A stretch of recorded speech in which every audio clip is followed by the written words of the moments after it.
అనంతపురం ప్రచారంలో దూకుడు పెంచారు అర్బన్ టీడీపీ అభ్యర్థి దగ్గుపాటి ప్రసాద్. ఇవాళ ఉదయం 6 గంటలకే రాజు చిల్డ్రన్స్ పార్క్ లో ప్రచారం మార్నింగ్ వాకర్స్ తో కలిసి పార్క్ లో సమావేశాన్ని నిర్వహించారు. ఇండోర్ స్టేడియంలో క్రీడాకారులను పలకరించారు దగ్గుపాటి. ఇక కాసేపు షటిల్ ఆడి అందరినీ ఆకట్టుకున్నారు దగ్గుపాటి. ఇక ఇండోర్ స్టేడియంతో పాటు పార్కుల్లో సమస్యలు తెలుసుకున్నారు. దగ్గుపాటి దృష్టికి కనీసం త్రాగునీటి సౌకర్యం కూడా లేదని పలువురు ఆవేదన వ్యక్తం చేశారు. ఇక పార్కుల నిర్వహణ సరిగా లేదని దగ్గుపాటి దృష్టికి తీసుకొచ్చారు వాకర్స్. ఇక టీడీపీ అధికారంలోకి రాగానే పార్కులు స్టేడియంపై ప్రత్యేక దృష్టి సారిస్తామన్నారు. దగ్గుపాటి నగరానికి అభివృద్ధి ఎంత ముఖ్యమో ఆహ్లాదం క్రీడలు కూడా అంతే ముఖ్యమని 5 ఏళ్ల వైసీపీ పాలనలో పార్కులు స్టేడియాలు అత్యవన స్థితికి చేరుకున్నాయంటూ ఆరోపించారు.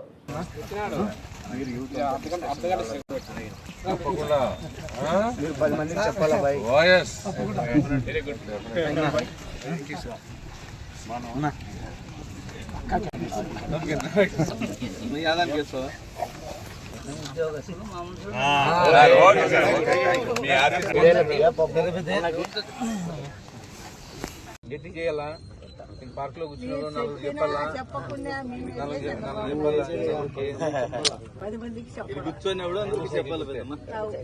ఇదొకటి ఇంకోటి ఎమ్మెల్యే ఒకటి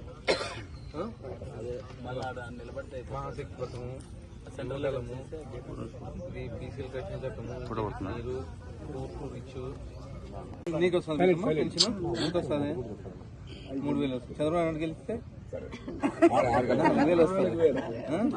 బస్సులో ఊరికి పోవాలంటే బస్సులో ఫ్రీ. పిల్లలకి 15,000 వస్తుంది సంవత్సరానికి. ఇంట్లో ఎంతమంది ఉంటే 18 ఏళ్ళు దాటితే తుమ్చార్ల సొంత ఊరు. నేను ఇక్కడ సంసారం ఉన్నాను, అక్కడ ఉంటాను. ఏ ఇబ్బంది లేదు లేనా? అడగలు కదా అప్పుడే అన్నయ్య పరిచయం సాయం చేయండి అక్క. మేము అడిగే పని లేదు కాదు ఓటేలా సైకిల్ గుర్తు ఓటేలా చంద్రబాబు నాయుడు గారిని సీఎం చేసుకోవాలా. చంద్రబాబు నాయుడు గారు సీఎం చేసుకుంటే డెవలప్మెంట్, రాష్ట్ర భవిష్యత్తు బాగుంటుంది, డెవలప్మెంట్ ఉంటుంది. లేకపోతే పోయిన 5 ఏళ్ళు ఎట్లుంటుందో ఇదే పరిస్థితి. సాయం చేయండి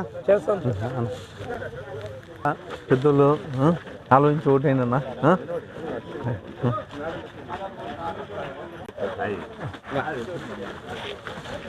సాయం చేయండి అన్న. సైకిల్ గుర్తు ఓటేలా చంద్రబాబు నాయుడు గారిని సీఎం చేసుకోవాలా. ఈ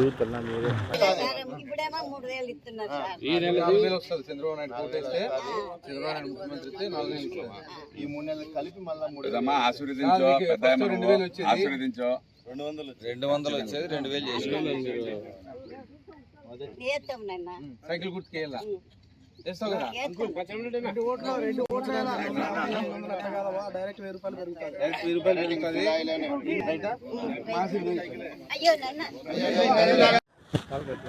అన్నా సాయం చేయండి అన్న.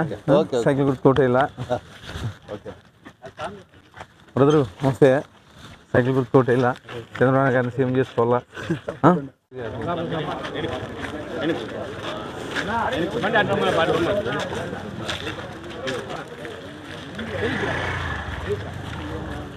నా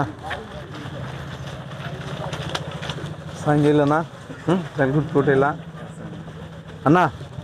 సైకిల్ గుర్తుకోట ఇలా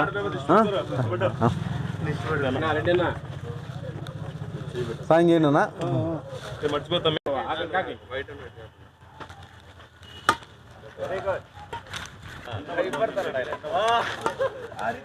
అవతల ప్రసాదం వచ్చాను భయపడతాను.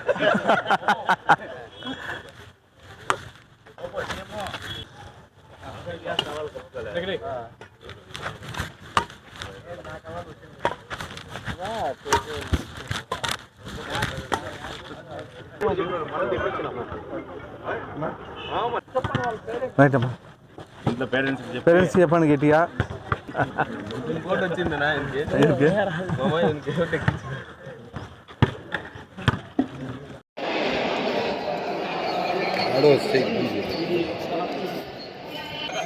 గట్టేమో 5 రూపాయలే.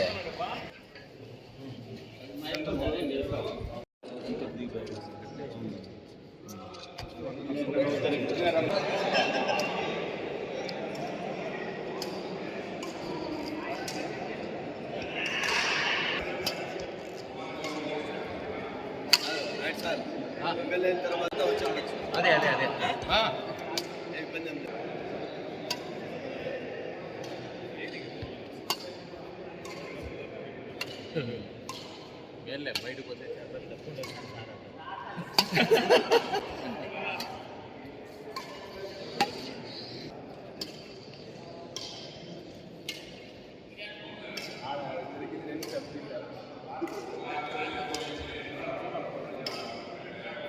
టు డోర్ క్యాన్వాస్ చేయడం జరుగుతోంది. దానిలో భాగంగా ఇండోర్ స్టేడియంకి రావడం జరిగింది.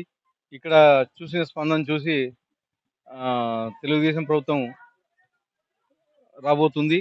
మా నాయకుడు నారా చంద్రబాబు నాయుడు గారు ముఖ్యమంత్రి అవుతున్నాడు. ఇక్కడ ఈ స్టేడియంలో కానీ కనీసం మౌలిక వసతులు కానీ లేవు. కనీసం తాగునీటి సౌకర్యం కానీ లేదు ఇక్కడ.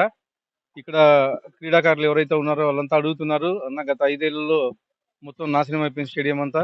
మన ప్రభుత్వం తెలుగుదేశం ప్రభుత్వం వచ్చిన తర్వాత, నారా చంద్రబాబు నాయుడు గారు ముఖ్యమంత్రి అయిన తర్వాత ఇక్కడ అనేకమైనటువంటి సమస్యలు ఉన్నాయి. మీరు ఖచ్చితంగా ఈ సమస్యలన్నీ తీర్చాలని చెప్పేసి ఈ క్రీడాకారులంతా కోరడం జరిగింది. వృద్ధులు అయితే మా చంద్రబాబు నాయుడు గారు ముఖ్యమంత్రి అవుతున్నారు, మాకు 4,000 రూపాయలు పెన్షన్ వస్తుందని చెప్పేసి చెప్తా ఉన్నారు. అలాగే సూపర్ 6 పథకాలు వృద్ధులకు కానీ బాగా అవగాహన ఉంది. అవగాహనలో భాగంగా మాకు గ్యాస్ సిలిండర్లు వస్తున్నాయి. మా చంద్రబాబు నాయుడు గారు ముఖ్యమంత్రి అయితే ఫ్రీ బస్సులో తిరగచ్చు అంటా మేము అని చెప్పేసి గట్టిగా చెప్పడం జరుగుతూ ఉంది. దొడ్డి గ్రామానికి రావడం జరిగింది. ఈ రాయలపదొడ్డిలో ప్రజలు అపూర్వ స్వాగతం పలికారు. ముఖ్యంగా మహిళలు, వాళ్ళ స్వాగతానికి మా ధన్యవాదాలు. వాళ్ళు ఇక్కడ చాలా సమస్యలు తెలియజేశారు. మాకు రోడ్లు బాగలేవు, అలాగే మాకు ఇంటి స్థలాలు లేవని, అలాగే ఇంటి పట్టాలు లేదా అలాగే పెన్షన్స్ కూడా తక్కువ ఉన్నాయి, రావట్లేదు సరిగాని. ఆ పెన్షన్స్ కూడా రాబోయే 2 నెలల తర్వాత మన చంద్రబాబు నాయుడు గారు ముఖ్యమంత్రి కాబోతున్నారు. ఏదైతే ఈ నెలది పోయిన నెలది కలిపి వాళ్ళకి ఆ 2,000తో సహా 4,000 మొత్తం 6,000 రూపాయలు వాళ్ళకి కలిపి ఇవ్వడం జరుగుతుంది అని తెలియజేశాము. అలాగే వాళ్ళందరికీ కూడా ఇంకా చాలా విషయాలు కూడా అడుగుతున్నారు. మాకు చాలా ఇబ్బందులు ఉన్నాయి, గ్రామాల్లో తాగునీరు లేదు, సాగునీరు లేదని. వాళ్ళకి ఈ ప్రాంతంలో నిజంగా సాగునీరు చాలా అత్యవసరం. మనకి ఏదైతే మన ప్రాంతానికి జీవనాడిగా ఉందో భైరవాన్ తిప్ప ప్రాజెక్ట్ని ఆ ప్రాంతంలో వాళ్ళకి చెప్పడం జరుగుతుంది రాబోయే 2 సంవత్సరాల్లో. ఎందుకంటే వీళ్ళకి గ్రావిటీ ఫోర్స్లో నీళ్ళు వస్తాయి కాబట్టి ఇంకొక 6 నెలలు ముందుగానే కంప్లీట్ చేసుకోవచ్చు. కాబట్టి ఆ 2 సంవత్సరాలని చెప్తున్నా, వేరే చోట్ల 2.5 సంవత్సరాలను తెలియజేయడం జరిగింది. ఈ 2 సంవత్సరాల్లో ఈ ప్రాంతానికంతా కూడా చెరువులకంతా నీళ్లు నింపి వాళ్ళకి ఏదైతే చెరువుల్లో పూడికి ఉందో, కంప చెట్లతో నిండి ఉందో అవన్నీ కూడా చేసి రైతులకి ఏదైతే పూర్తి స్థాయిలో నీళ్లు అందించి ఏర్పాటు చేస్తాం. అలాగే ఏదైతే చెరువుల్లో పూడికి ఉందో ఆ రైతులకి వెసులుబాటు కల్పిస్తాం. లోడ్ చేస్తే వాళ్ళే రైతులు తీసుకెళ్ళి ఆ పూడికనంతా కూడా వాళ్ళ పొలాల్లో వేసుకునే అవకాశం ఉంటుంది. ఎందుకంటే ఇప్పుడున్న జగన్ రెడ్డి గవర్నమెంట్ కనీసం ఆ పూడికను కూడా అమ్ముకుంటుంది. అలా కాకుండా రైతుల పొలాల నుంచి వచ్చిన పూడికి కాబట్టి అది రైతులకే చెందేటట్టు, రైతులే మరీ దాన్ని తిరిగి తోలుకుండేటట్టు ఆ ఏర్పాటు కూడా చేస్తానని చెప్పడం జరిగింది. కాబట్టి ప్రతి ఒక్కరు కూడా ప్రజలు విశ్వాసంతో ఉన్నారు. రాబోయే మే 13వ తారీఖు అందరం కూడా వాళ్ళందరూ కూడా కలిసికట్టుగా చెప్తున్నారు. అందరం కూడా ఎమ్మెల్యే అభ్యర్థిగా నాకు, ఎంపీ అభ్యర్థిగా బోయ అంబికాలక్ష్మి ఇద్దరికి కూడా వాళ్ళు సైకిల్ గుర్తు కొట్టేస్తామని చెప్తున్నారు. అత్యధిక మెజార్టీతో గెలిపిస్తామంటున్నారు. కాబట్టి ఈ ఏదైతే రాయలపదొడ్డి గ్రామంలో వచ్చామో ఇంకా చాలా సమస్యలు అడిగాయి. ఎన్నికల నియమావళిని దృష్టిలో పెట్టుకుని అవన్నీ కూడా ఎన్నికల తర్వాత చూస్తామని తెలియజేయడం జరిగింది. కాబట్టి వాళ్ళందరికీ ఇంకా చాలా సౌకర్యాలు కూడా కావాల్సిన అవసరం ఉంది. చాలా మంది బాధతో పడుతున్నారు, వ్యాధులతో పడుతున్నారు. చాలా మందికి వ్యాధులు కూడా ఉన్నాయి. అవన్నీ కూడా సపరేట్ హాస్పిటల్ కూడా నిర్మించుకోవాల్సిన అవసరం ఉంది కళ్యాణదుర్గం పట్టణంలో. అది కూడా నిర్మించి ప్రజల కోసం సౌకర్యార్థం ప్రజల కోసం ఏర్పాటు చేసే అవకాశం చేస్తారని తెలియజేస్తున్నారు.